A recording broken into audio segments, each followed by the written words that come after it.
Dragonette thrilled fans at Toronto Pride 2010, performing a free show at Queen's Park in downtown Toronto. How does it feel to be at Toronto Pride? Super!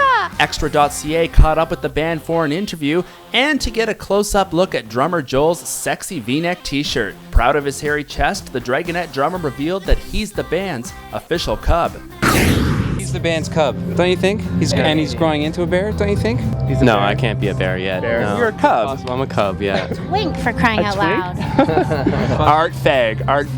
Dragonette says performing for gay crowds helps sharpen their gaydar. It's the second time the Canadian electro-pop group has performed at Toronto Pride.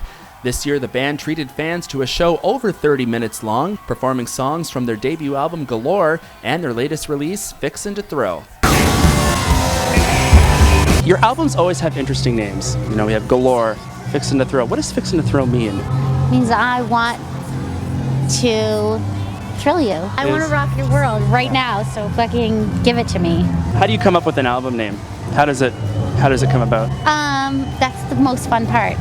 Yeah. Or the most agonizing part? No, that's so fun. Fun. Song names, right? Picking the name of a song and picking the name of an album, it's like, that's the highlight of the whole process, I think, as far as I'm concerned. Did Fixin' to Thrill ever have like a working title? Like, were you going to call it something else at one point? Album 2. It was called Album 2. Or New Album, as it is still called on my hard drive.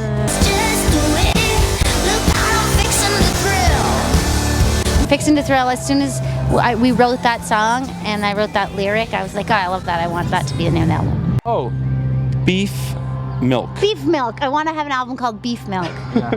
Clever album titles are just one part of Dragonette's charm.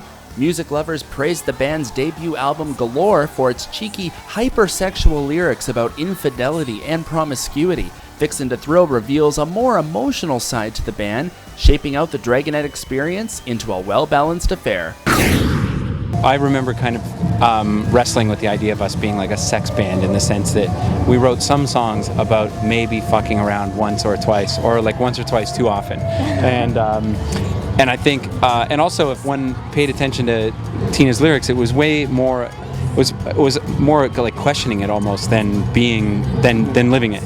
And so for me, I didn't make a conscious effort to be something else with our second record, but I do remember thinking like, oh, maybe we have to like bite our tongue, just because it's such an easy rip of us to, like, you can discount a whole song so quickly as just being part of like a sex band phenomenon. Sex is part of, I think, it's part of everybody's lives, and maybe you can devote one album to it, 2 albums, really. I don't even think we devoted 1. So, but we'll probably keep peppering our shit with some, you know, it's hard to avoid it in life, thank God.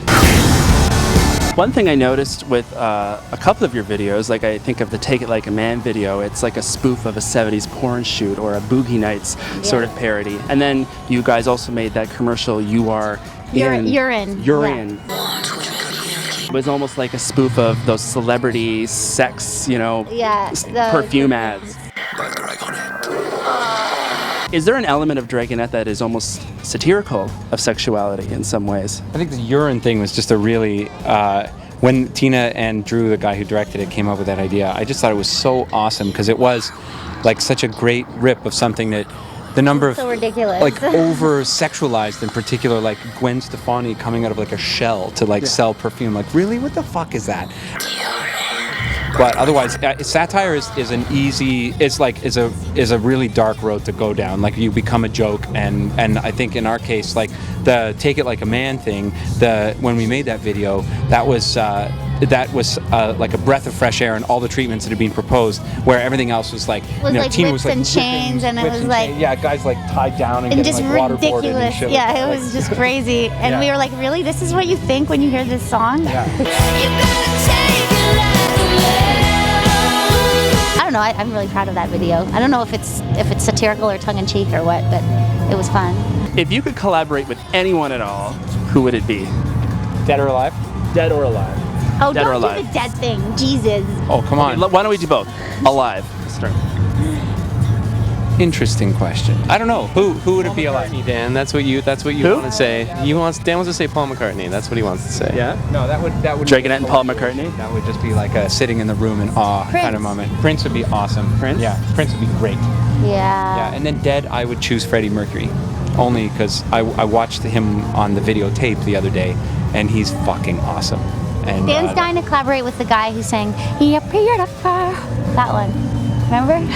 Who? James Blunt? Yeah, James Blunt. That's the top of his list, but we're still working on it. You're beautiful.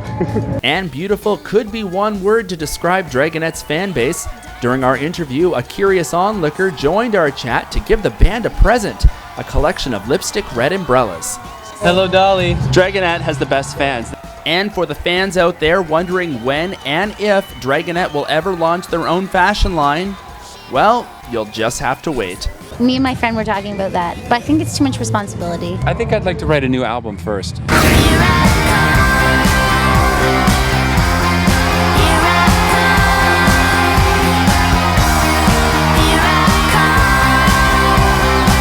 Dragonette here at Toronto Pride Week. Say goodbye, guys. Thanks, everybody. Bye, bye, bye. Wow, and dissolve.